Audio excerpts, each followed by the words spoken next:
It's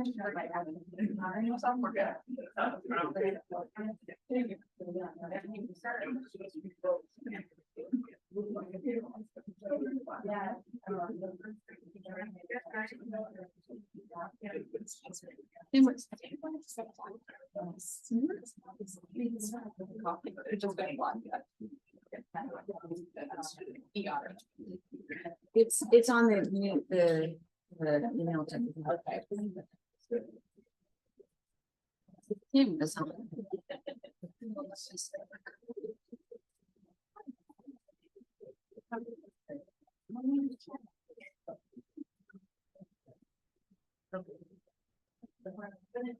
Yeah, I know, this is good. Yeah.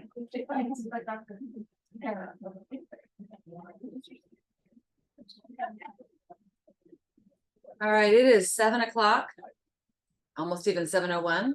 So I am going to do a little introduction here. So Kara Lewis here. I'm the Director of Education, and I am very excited to welcome everybody here in person as well as online. Thanks everybody for being here online. To the Barrow Neurological Institute at Phoenix Children's Neuroscience Grand Rounds. Today is a special edition of the Neuroscience Grand Rounds. So before I introduce our speaker, I want to briefly remind everyone that this is the Dr. Laura L. Sweetman Alumni Lecture. And as I hope many of you are aware, I'm sure everybody is, but hopefully can do this, Dr. Laura Sweetman was a valued and treasured colleague who graduated from our child neurology residency program in 2007. She served with distinction in our practice and in our community, and she was tragically taken from us far too young.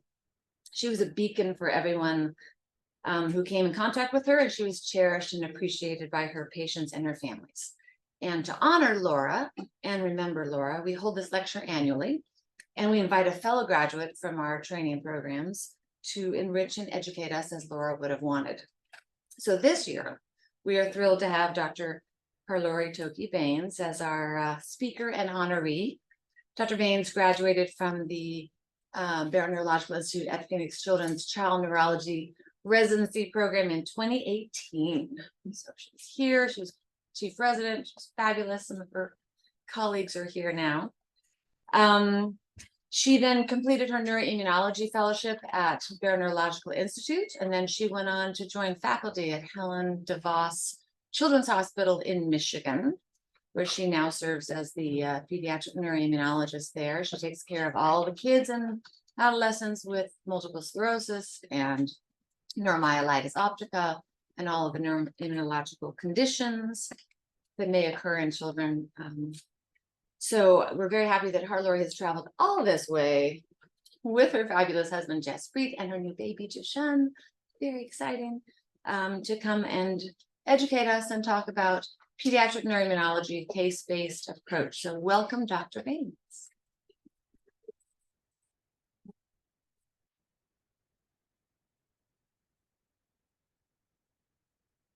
Good morning, guys. I'm a little shorter than Dr. Lewis. Let me know if you can't hear me. But it's good to be back. Feels a little surreal. Felt a little odd on the drive-in, like I never left. But you know, it's good to be back. And I know when I was asked to do this, Dr. Lewis was like, "Well, you could do it virtually if you want." And I was like, "No, if I'm giving a talk for PCH, I'm coming in person so I can see everyone."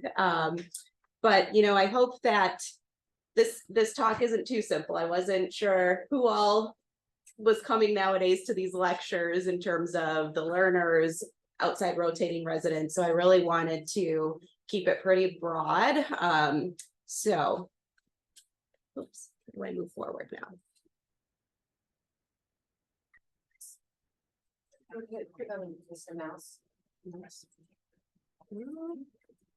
There we go. Okay. All right. So I have no financial disclosures to report.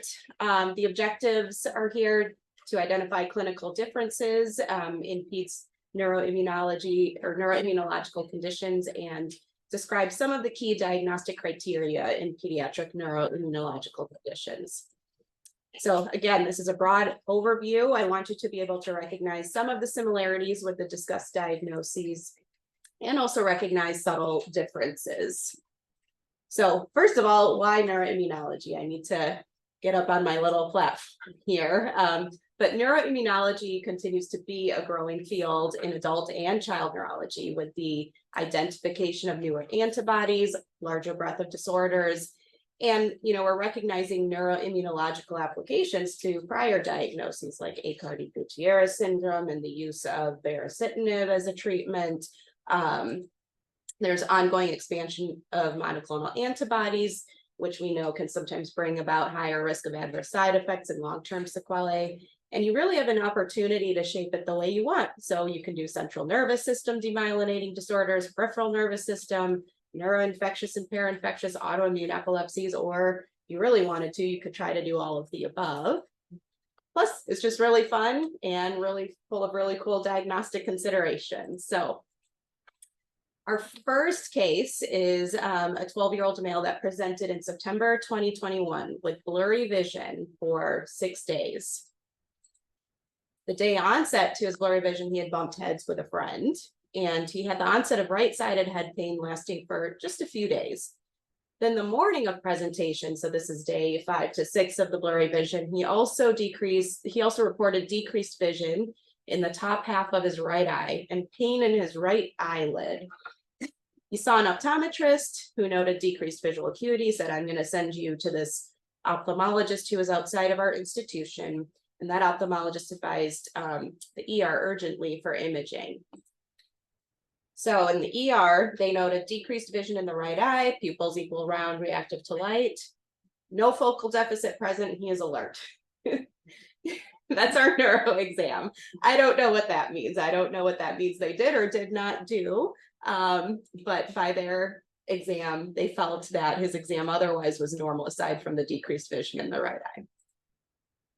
So this is the post-contrast sequence of the MRI orbits, because that ophthalmologist had said you need to go for imaging. So in the right optic nerve, you can see that area of contrast pickup, right? And it's following, or it's anterior to the chiasm.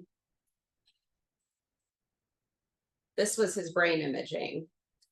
Okay, so you can see some like the pericallosal periventricular lesion, you can see cortical lesions. You could probably argue that a couple of them are a little juxtacortical as well. And these are the axial cuts. So you can see like a juxtacortical lesion, cortical lesion, periventricular.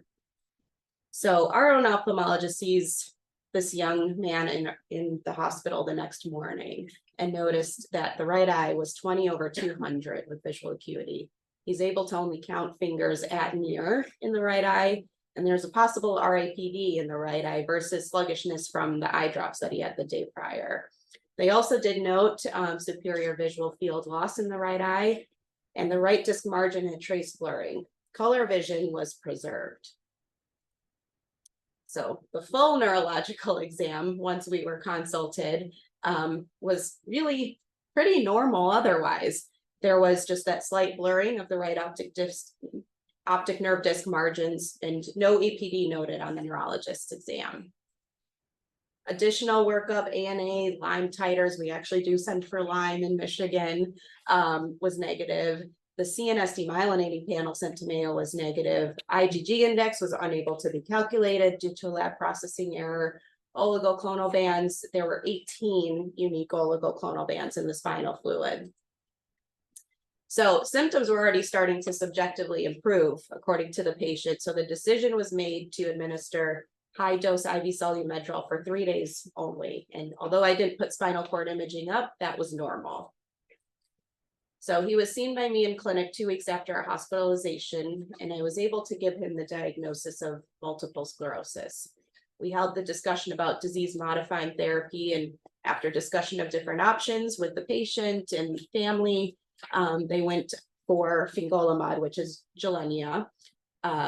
With his 5-week follow-up with optho, he had some trace edema in the right eye. His right eye visual acuity had improved to 20/40. And I'll get into this in a little bit, but I sent off VZV testing and he was non-immune. So I did recommend a booster shot before starting fingolimod. In July 2022, just to kind of finish his case, he was increased to the full dose because we had started him on the pediatric dosing of 0.25 milligrams daily. And I just saw him a few weeks ago. His last imaging was last spring.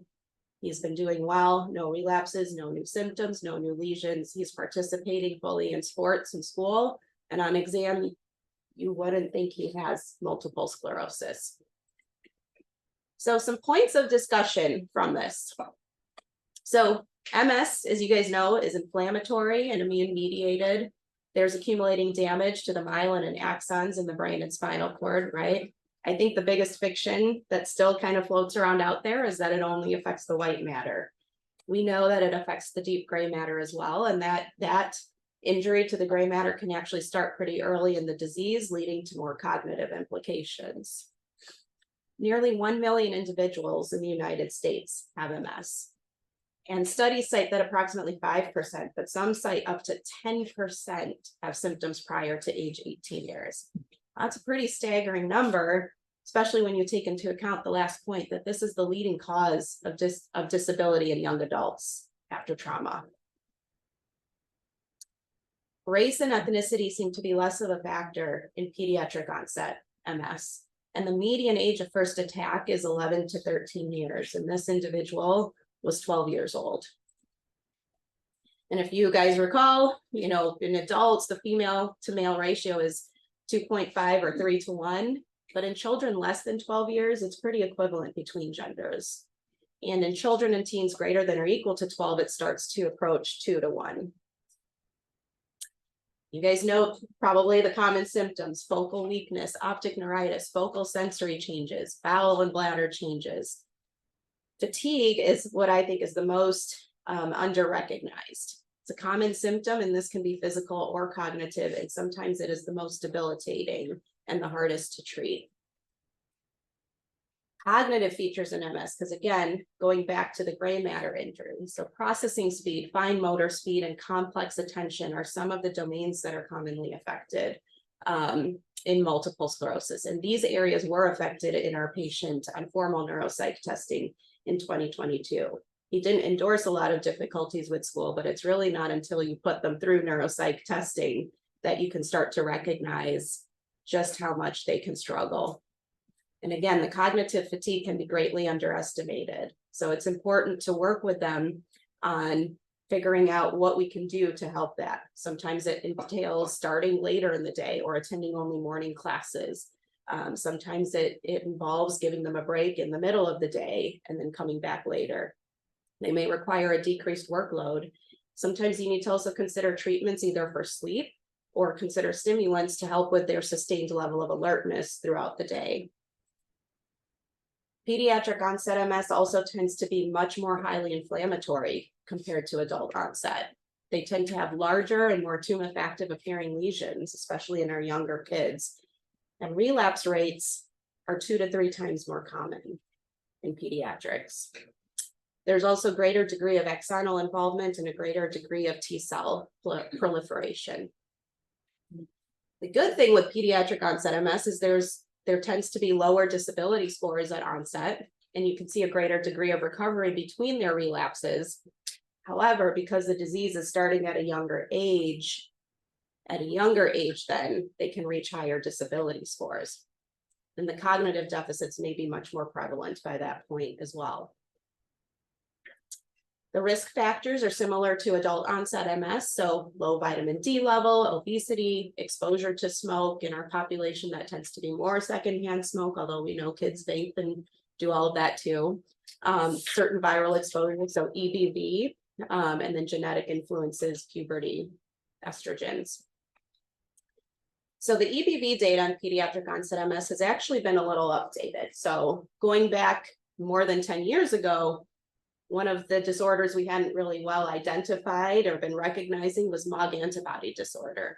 And so what we believe is that many children who were diagnosed originally with MS, probably if you recategorize them now, fit into MOG antibody disorder. While the data previously was showing that the rates of EBV in pediatric onset MS were much lower than adult onset. But with reevaluation of cases now, we're actually seeing that by being able to identify MOG antibody disorder and separate that out from pediatric onset MS a little better, that the EBV rates are actually pretty similar to those of our adult counterparts.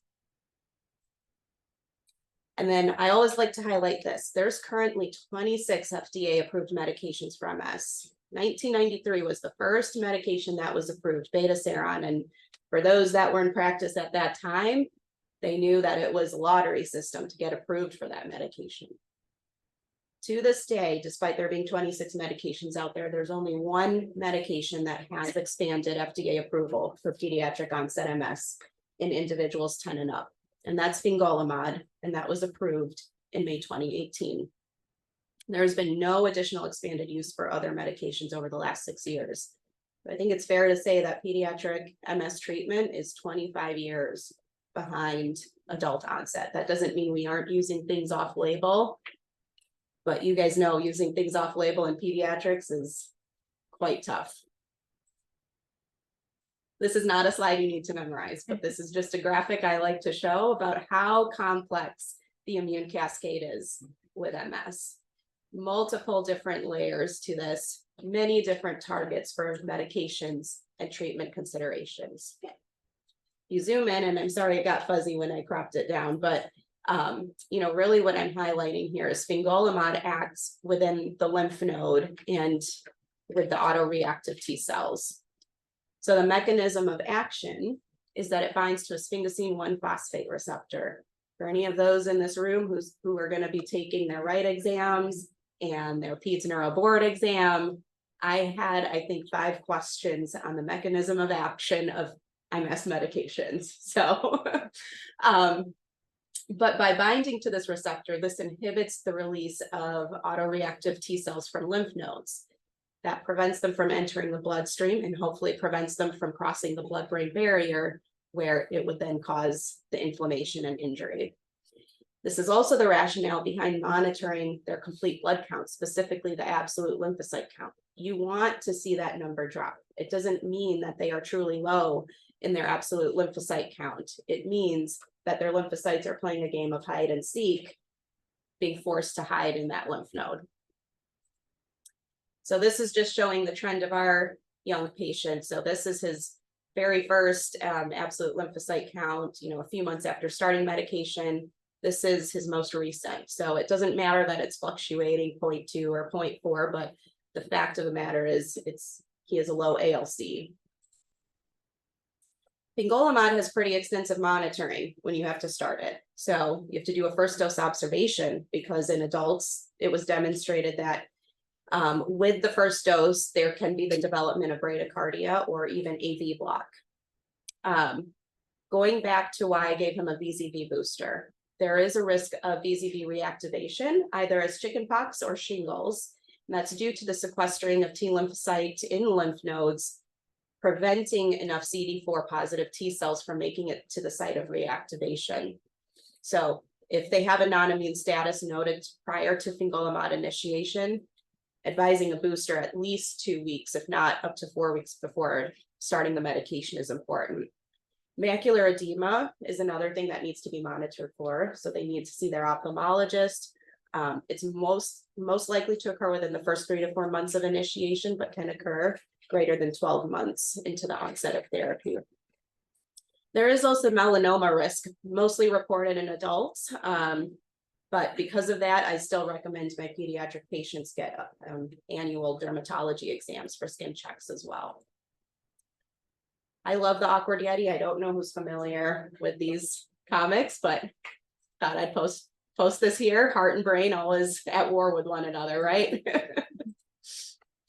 So case, no, I guess before I move on, any questions about that case?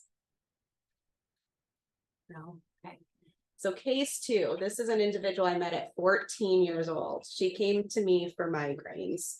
Migraines had started at age 12 years, but at the initial consult, her migraines and headaches were just so persistent. It really worsened after the first dose of her COVID vaccine. There's no positional component. And following the second dose, pain worsened even more.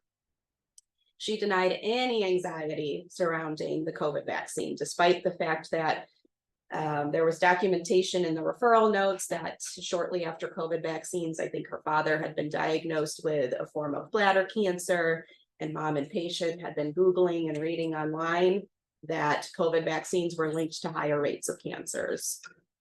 So there were additional psychosocial stressors too, which we often see with migraines as well, right? Parents with addiction, change of guardianship to aunt, especially in the midst of a pandemic. Our teenagers with the overlay of poor lifestyle factors. She was poorly hydrating, she was over consuming caffeine, she had poor sleep regimen, irregular eating, all the things that we counsel our kids and teenagers on, and probably our adults too with migraines. PCP had recommended trying birth control, but combined contraceptives worsened the headaches. The other things that her pediatrician had tried were Zofran, clonidine, amlodipine, Fioricet, sumatriptan, prednisone, and indomethacin. Neurological exam was normal, including her deep tendon reflexes, Hoffman's. We discussed a low threshold to obtain neuroimaging, but there were multiple factors as to why the patient didn't want to get imaging and other factors that added more barriers to getting it. But at follow-up 16 months later, the family was agreeable to neuroimaging. So an MRI brain without contrast was completed in January of 2023. This is what it showed. Through all sequences, there were about 12 to 13 lesions. And again, still to this point, her main complaint was the headaches and migraines. This is the MRI spine, which was completely clear, no lesions. That was done the following month. I recommended a lumbar puncture. It was not able to be done until July 2023. IgG index was elevated. There were elevated oligoclonal bands as well.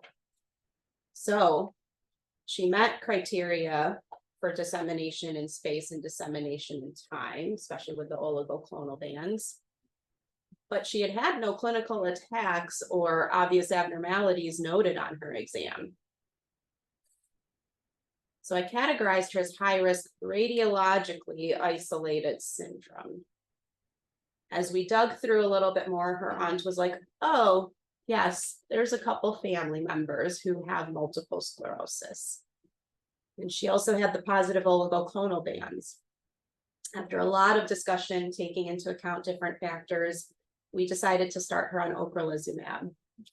There were delays in starting this due to infusion center pushback, given her age, given that it wasn't a clear call of multiple sclerosis as the diagnosis.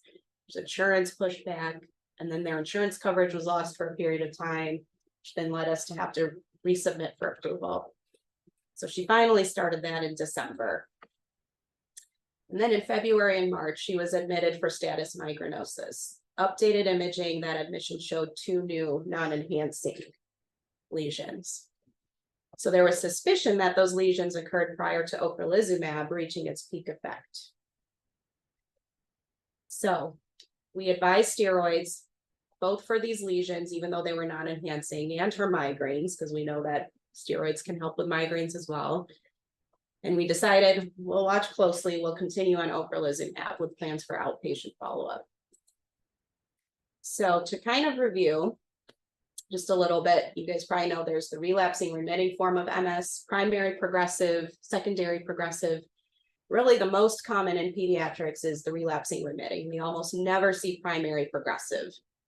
But highlighted here too is the clinically isolated syndrome and radiologically isolated syndrome. So radiologically isolated syndrome is when you find incidental MS lesions without clear clinical symptoms, just like our individual had. It was originally defined by Dr. Darren Okuda, who I believe trained here as well. And in a landmark French study in 2019, they found that approximately half of the individuals who are originally identified as RIS, they'll convert to MS within 10 years, meaning you have to watch these individuals closely. I won't go through this in detail, but hopefully individuals are somewhat familiar with the 2017 McDonald criteria to make the diagnosis of multiple sclerosis. The thing to remember is that even with the imaging, even with the presence of the oligoclonal bands, you have to also have that presence of a clinical attack or something to suggest a clinical attack. So in radiologically isolated syndrome, they did actually recently reevaluate 747 individuals with incidental lesions in the central nervous system. So with radiologically isolated syndrome, originally they came out with their criteria to define it in 2009. And in 2023, this was updated. And with the updated criteria to better align with the 2017 McDonald criteria, we're now able to identify individuals with radiologically isolated syndrome at a younger age, which is a good thing. So this is the original criteria from 2009 on the left. So if you have at least 3 of these following, so greater than 9 hyperintense lesions or greater than or equal to 1 GAD enhancing lesion, and then at least 1 juxtacortical or infratentorial or periventricular, 3 periventricular lesions. In 2023, it changed to where you could either fulfill those prior 2009 criteria, or if you have a lesion in a location typical for MS, and then 2 of the 3 following factors. So a spinal cord lesion, CSF oligoclonal bands restricted to the CSF, or new asymptomatic T2 or GAD enhancing lesions demonstrating dissemination in time. And then 2 additional therapeutic trials have suggested benefit in treating radiologically isolated syndrome prior to a first clinical event. And both showed benefit in delay to a first clinical attack, suggesting a role in treating before onset of meeting MS criteria. Again, you have to take this on a case-by-case basis and weigh out benefits versus risk. So again, an in-depth discussion was held with the family, and we discussed that with her age, ongoing puberty, the family history, the oligoclonal bands. They felt that it was very reasonable to start treatment. And the patient was quite adamant. She didn't want to take a daily oral medication. So we said, we'll try ocrelizumab. Now at follow-up, just a couple weeks ago, it was actually more obvious that she was developing brisk reflexes in her lower extremities, though they were symmetric. And her gait appeared slightly spastic as well.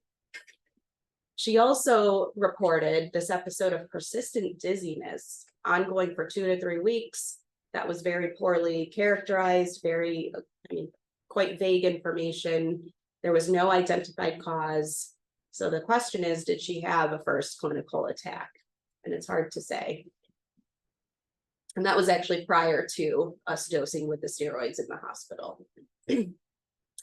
So this was a cartoon that my husband found and he liked it, so I included it. Though he is not a neurologist nor in medicine. Any questions on case 2 and radiologically isolated syndrome? No. All right. So case 3, now we have an 11-year-old male with 3 ER visits for headaches. So headache seems to be the common theme here. So March 13th, he presented with intermittent headaches for 4 to 5 days, responded to Tylenol, but the family had brought him in because on the day of presentation, he reported numbness to his index finger and thumb. The side was not documented, and left facial tingling. But otherwise, the headache was frontal with some intermittent nausea. Those were kind of the only things that were really documented. He had some the finger and facial sensory disturbances resolved by the time of arrival to the ER. In the ER, he did have an elevated blood pressure. He was slightly tachycardic as well. On exam, they noted some posterior cervical lymphadenopathy, so they sent viral panels and strep. That was negative. There were no meningeal signs on the ER exam, no concerns for stroke. Exam was noted to be, again, non-focal. They documented GCS of 15, no cranial nerve deficit, and he was discharged home. 2 weeks later, he returned to the ER. Now the history has changed a little bit. Now the headaches are waking him up from sleep, and he's had an episode of emesis. His dad has a history of a pituitary adenoma, so understandably the family is very anxious. There's no meningeal signs, but some tenderness to palpation over paraspinal muscles. And again, the neurological exam in the ER was pretty benign as far as what they documented. So this time they documented a CT head or completed a CT head. He received an IV migraine cocktail, headache resolved. They sent him home. CT head, nothing really exciting on that. The next day, they had called their pediatrician, and pediatrician was like, well, you're still having headaches, go back to the ER. ER documented an attempt at a fundoscopic exam, which was unsuccessful. The ER was concerned enough at this point, and they said, we need to get you in with ophthalmology. So our ophthalmologist saw him a couple hours later in their clinic. He had disc elevation bilaterally, superiorly and inferiorly. Visual acuity was 20/20. OCTs demonstrated some optic nerve edema, but normal retinal nerve fiber layer thickness. So he was diagnosed with Friesen grade 1 papilledema bilaterally. So they sent him back to the ER because they said, we need more imaging, we need more workup. And LP was completed while he was sedated for the imaging. So opening pressure was 42. They documented removal of 8 milliliters of CSF. Closing pressure was 22. So you can see here, so this is MRI of the orbits that we got, and there's a little bit of posterior flattening the globes. It's very subtle, but it's there. I don't know if it shows up for you guys there.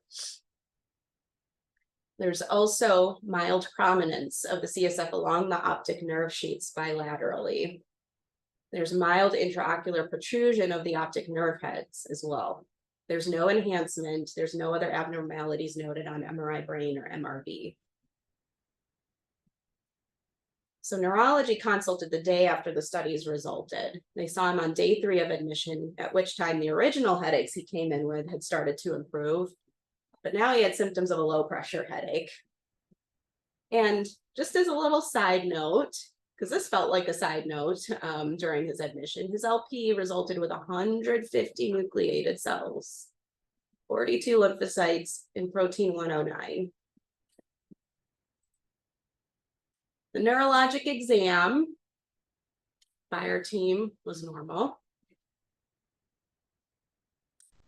He's diagnosed with idiopathic intracranial hypertension, but I think my question is not to pick on any of the learners here, but why can't we call this idiopathic intracranial hypertension? The lymphocytic pleocytosis of the CSF, so there's clearly something else going on. So it's secondary to something. So it's not. Yeah, I mean the elevated white count, right? Elevated white count, elevated protein. I came in on day 4. And I was not comfortable just calling this IIH. I agreed with the normal neurological exam findings. However, I will add that by now, he had been started on Diamox 500 milligrams twice a day for his papilledema. He was also put on gabapentin 300 milligrams 3 times a day to shut down the additional headaches. So my exam was quite difficult. It was fluctuating, but he was able to get 5 out of 5 strength when I really, really coaxed him. He was intermittently falling asleep through the exam. He had an unsteady gait and swayed with standing, but there was no overtly wide-based gait. Reflexes were symmetric and didn't appear brisk.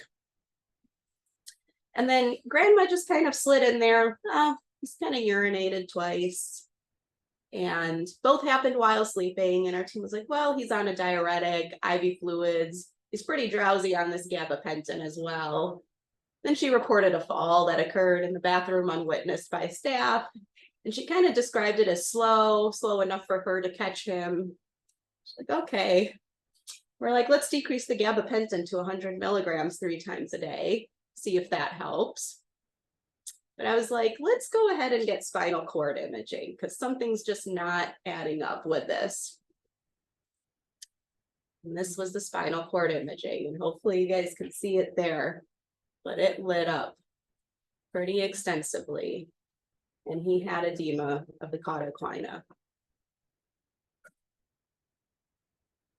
You can see an H sign, so involvement of the central cord. some areas of very patchy enhancement, very subtle enhancement. So he was started on high dose IV Solu-Medrol for 3 days. Now on day 5, the next day that I saw him, I was like, all right, maybe I can buy some 3+ Achilles and plantar or patellar reflexes. Hip flexors were 4 out of 5, much more reliable exam that he was giving me because he was much less sedated. There was this nystagmus noted with upward gaze, maybe questionable dysmetry on finger to nose testing, no overt ataxia still.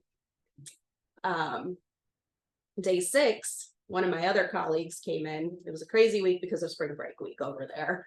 The findings improved on my colleague's exam, but we had repeated an MRI brain just to make sure there were no new lesions, and there were no new lesions. He was discharged home with a recommendation to continue outpatient therapies. Any guesses what this could be?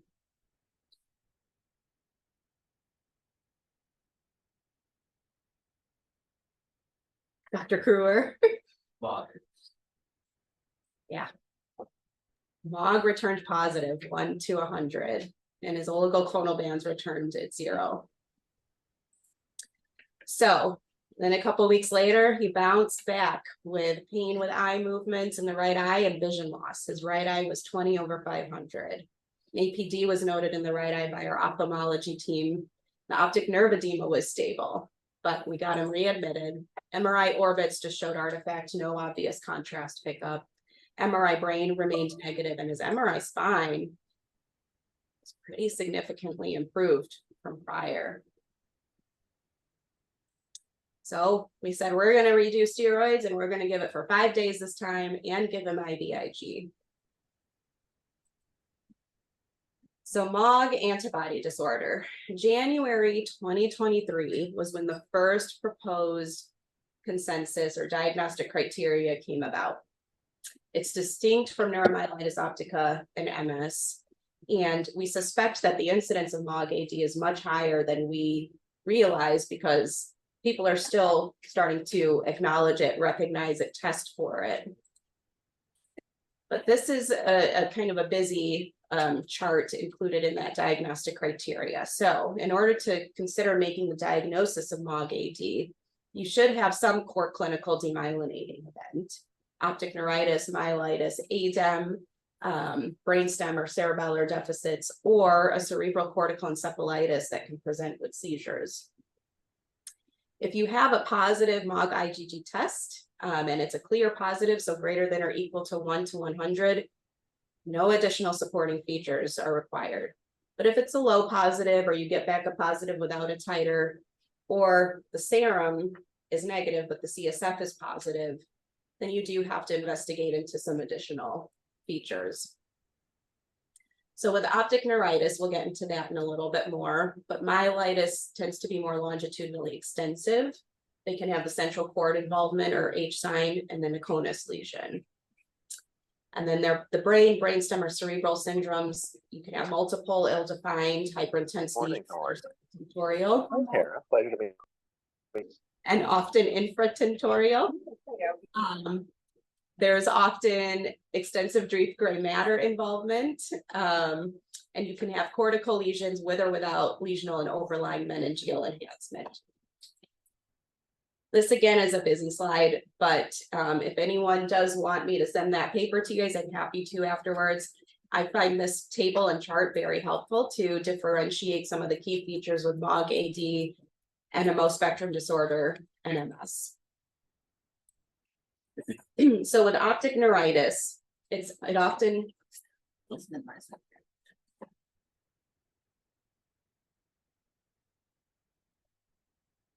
with optic neuritis, it tends to be bilateral rather than unilateral. It's more likely to be longitudinal, so involving more than 50% of the optic nerve. You can see perineural optic sheath enhancement and optic disc edema. Their initial visual acuity is often severely impaired, but the recovery can be pretty favorable and pretty exquisitely responsive to steroids.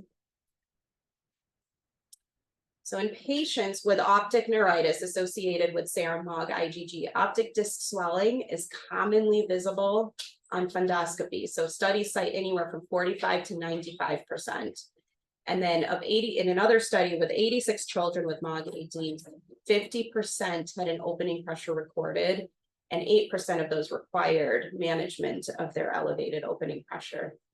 You're more likely to see elevated opening pressures in individuals with the ADEM phenotype more than optic neuritis. Our individual had the optic neuritis phenotype as time told. And that study was published in the Green Journal actually just in January of 2024.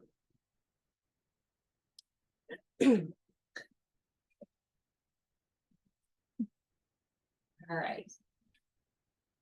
Case 4, 13-year-old female presents January 7th to an outside hospital ER. Keep that date in mind because this timeline is pretty astounding. She presents with nausea, just a lot of GI complaints, reports this positional quote unquote dizziness that isn't really elaborated upon. No neurological exam really documented except writing that she's alert and oriented, mental status is at baseline. Mom had similar symptoms 5 days prior, glucose 99, COVID flu negative, received Zofran and sent home. She returned to the ER the next day with signs of dehydration from this ongoing vomiting, tachycardic to 140, dry mucous membranes, unable to urinate for several hours, unable to tolerate an oral challenge. Pediatric H&P documents weakness, but doesn't elaborate upon that. So I'm not sure what's meant by that. Leading diagnosis from the team during this admission is an ileus secondary to like an infectious enteritis. GI advises cyproheptadine and transfer to their hospital for possible TPN. GI workup again is pretty extensive and transfer summary to the second hospital notes, ongoing episodes, 3 to 4 episodes of non-bloody, non-bilious vomiting. They also write in their subjective section persistent hiccups. Neurological exam, she's alert and oriented to person, place, and time. Mental status is at baseline. The second hospital starts her on Reglan for the hiccups. They place an NJ tube. She vomits out the NJ tube. This was replaced and the second NJ tube was dislodged. So they're like, let's just try to work really hard on reintroducing oral feeds and discharge her home. 4 days later, grandma brings her back to the original ER. She's continuing to have emesis. She's readmitted, but reports not taking the Reglan or erythromycin. There was a lot of stuff going on socially for this child, custody changes between grandma and mom, them not sharing medications with each other. Mother then refused transfer to the original outside hospital where GI was available. After several days, it agreed to a transfer to our hospital. Hospitalist team sees her, no focal deficit, she's awake and oriented. H&P also now notes she's reporting her skin is itchy. She was prescribed 1% hydrocortisone for facial itching. GI gets involved, they recommended some medication changes and they said, let's get psychology involved. Psychology consult was unrevealing. And on the 4th day of admission, she's tearful, she's dizzy. The team felt the dizziness was due to deconditioning and poor nutrition. They consulted PM&R for consideration of inpatient rehab, given the concern that this was anxiety and functional. Inpatient rehab not pursued, given parent refusal. Discharged again, returned again. We're now at February 21st. Exam is now notable for the following. Just picking at her nose and chest, there's patches of, like, I can't even say that word anymore, lichenification with open sores. Strength is symmetric, but 4 out of 5 in all limbs. No ataxia, anxious, but can't identify why, emotionally labile. Again, they carried over the diagnosis of FNSD. It's unclear what workup was or wasn't done that particular admission, but mom left with patient AMA 2 days later. Grandma returns with her yet again 4 days later. And so it's unclear who or when an MRI was ordered. This was completed 53 days after her initial presentation. This is the MRI brain without contrast. You can see a little bit of hyperintensity. Now this is post-contrast. Spinal cord, right, extending into the brainstem. The area postrema is involved. SMI, spinal cord lesion. Updated exams by the teams at that outside hospital don't indicate any obvious weakness, but they do get bilateral ankle clonus. And then her plantar response is noted to be equivocal bilaterally. Neurology was called. We don't go to that hospital, but they recommended some additional testing. CSF showed 15 white blood cells with a 95% lymphocytic predominance. IgG index was normal. 7 OCDs noted. This is a case of neuromyelitis optica that was missed for 2 months. And I highlight the 7 OCDs because we'll talk about this or touch on it a little later, but oligoclonal bands are actually seen in less than 20% of cases. Her aquaporin 4 serum was 1 to 100. So my exam was 89 days after her initial presentation.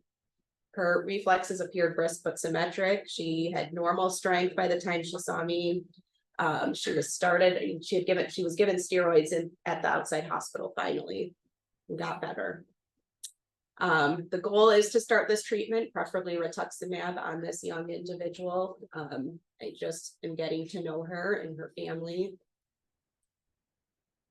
This is a busy slide, but I want you to focus on the top grayed out section here. So the diagnostic criteria, and this is in a paper from, I can't remember the year now, but Dr. Wingerchuk and others had published this kind of in the earlier 2000s. So if you have at least one core clinical characteristic, and then you have a positive test, and you've been able to exclude alternative diagnoses, you can make the diagnosis of neuromyelitis optica. The core clinical characteristics can include optic neuritis and acute myelitis, area postrema syndrome, so episode of unexplained hiccups, like was documented in her chart, or nausea and vomiting, or an acute brainstem syndrome. You can also have symptomatic narcolepsy, or a symptomatic cerebral syndrome with typical lesions for NMO. Spinal cord imaging, you're more likely to have longitudinally extensive transverse myelitis, so 3 or more contiguous spinal cord segments. You're more likely to also have central cord predominance. The spinal cord lesions are also more likely to extend rostrally into the brainstem, and you're more likely to have associated cord expansion or edema. Optic neuritis for NMO is more likely to be posterior, bilateral, or involving the optic chiasm. MRI brain, you're more likely to have lesions in the brainstem, cerebellum, and the dorsal medulla, especially the area postrema. Acute treatment consists of IV solumetrol for 5 days. You can consider plasmapheresis if needed.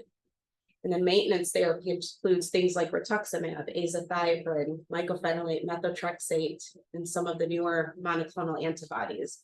It's much different than multiple sclerosis. Less than 5% of cases occur in the pediatric age group. It's estimated that it affects 10 in 100,000 individuals worldwide.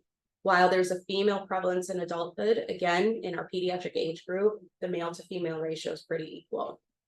Relapses occur with 80 to 90% of cases, and usually within the first 6 months. So it's important to identify this, especially when you think about the fact that you can have hits to the brainstem and much more extensive spinal cord involvement. And 10 to 20% of individuals with NMO will also have another immune-mediated disorder at some point. So I know I kind of rushed through some of those cases, but some key takeaways that I hope you can take from this talk today is that pediatric onset MS can be more highly inflammatory than adult onset. Treatment of radiologically isolated syndrome before it manifests as MS can be justified on a case-by-case basis, but also just because imaging looks like MS doesn't mean it's MS. Fingolimod is still the only FDA-approved treatment in pediatrics. Thinking critically about the findings can really give you a guide map as to what disorder you might be dealing with. So again, MOG and NMO are more likely to have longitudinally extensive transverse myelitis and bilateral optic neuritis, but MOG and MS are more likely to have optic neuritis affecting the anterior portion of the optic nerve, while NMO is more likely posterior and chiasm. And then MS is more likely to have elevated oligoclonal bands as opposed to NMO and MOG, where it's more likely to be negative. And then I think with this last case, just highlighting the important role that our first line teammates play, right? Our outpatient pediatricians, our hospitalists, our ER physicians. Neurology is not a required rotation in med school at a lot of places. It's not a required rotation in a lot of residency programs.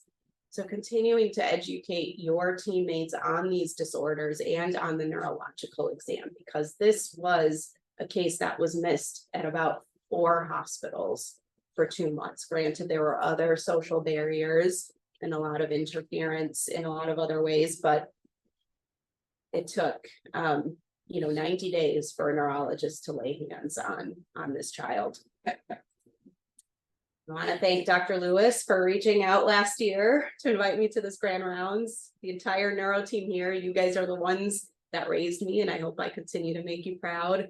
And then my husband for dedicating more time amidst all our daycare sicknesses to care for our infant while I prepared for this. So thank you guys.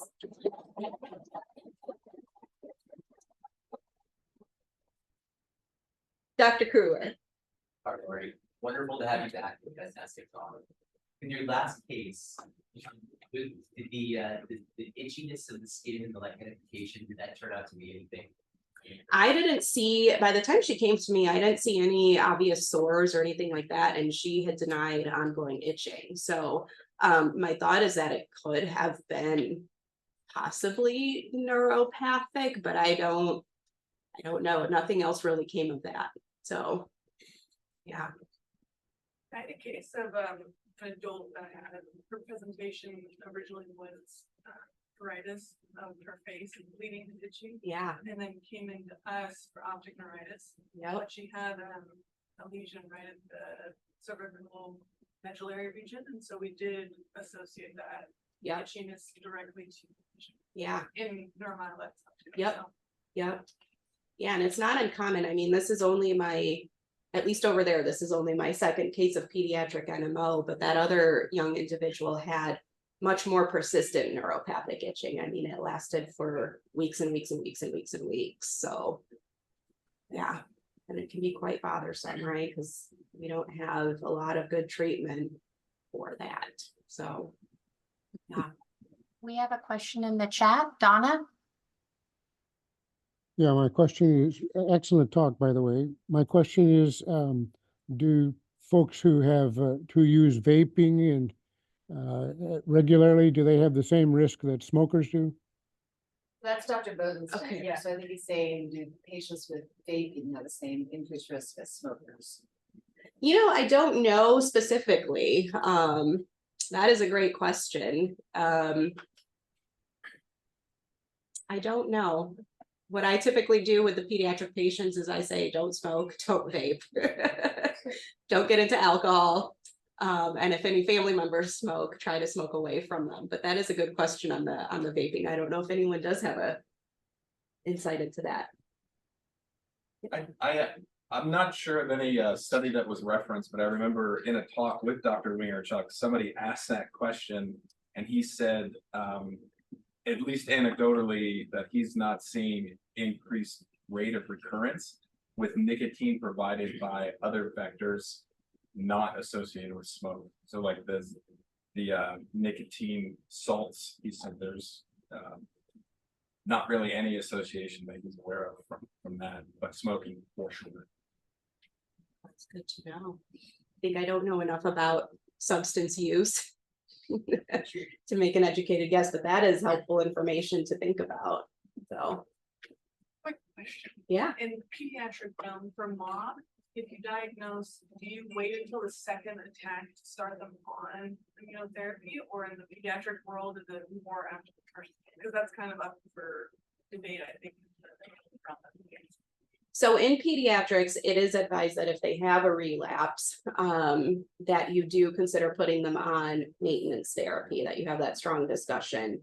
Now, one of the things that we're talking about with the family in our case of MOG is his attack of optic neuritis was still within 30 days of his initial onset of symptoms. And by the proposed guidelines, they define a relapse as new neurologic symptoms that start more than 30 days after the initial attacks.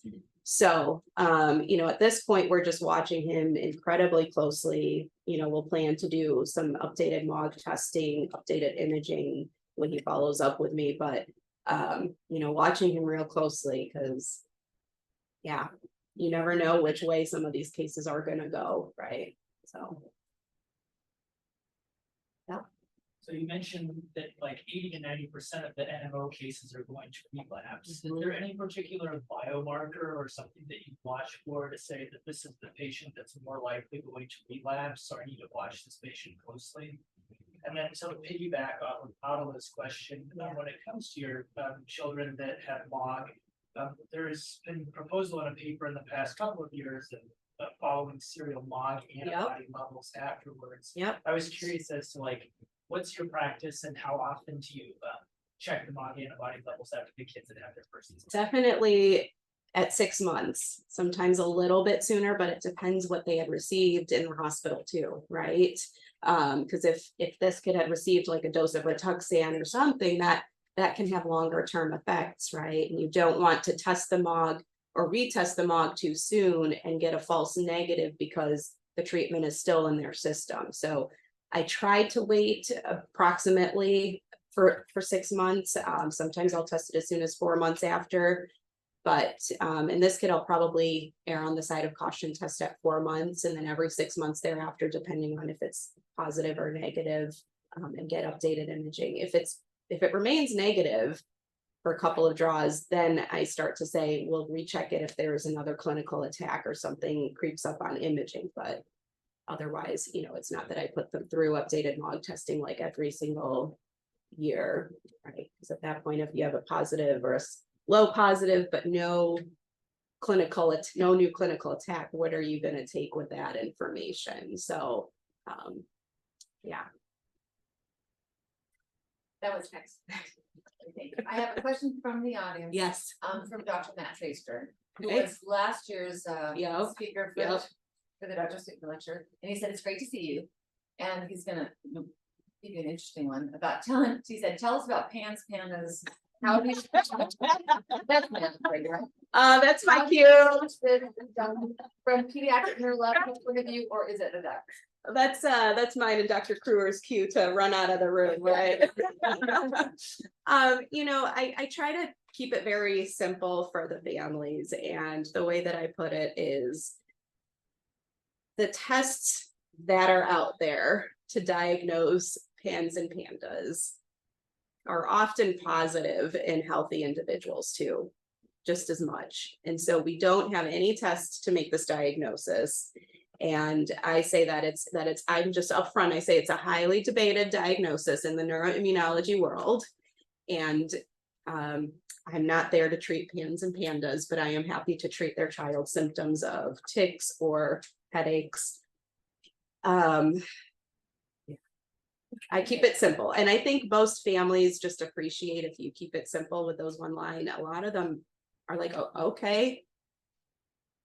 I don't know. I will say I haven't seen the prevalence of patients coming for PANS or PANDAS evaluation in Grand Rapids as I felt like they sometimes clustered here. So,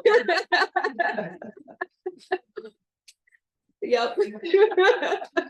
I don't know, Dr. Kruer, are you still getting any referrals for those at all, or? No, appropriately not. Okay. But yeah, and I think, I know. yeah, it's just such a highly debated topic, right? So thanks, Dr. Traster, for that. And he still owes me money for living in Michigan for more than 2 years, so. That's why he's not here in person. Yes. Any other questions? Thanks, Say- guys.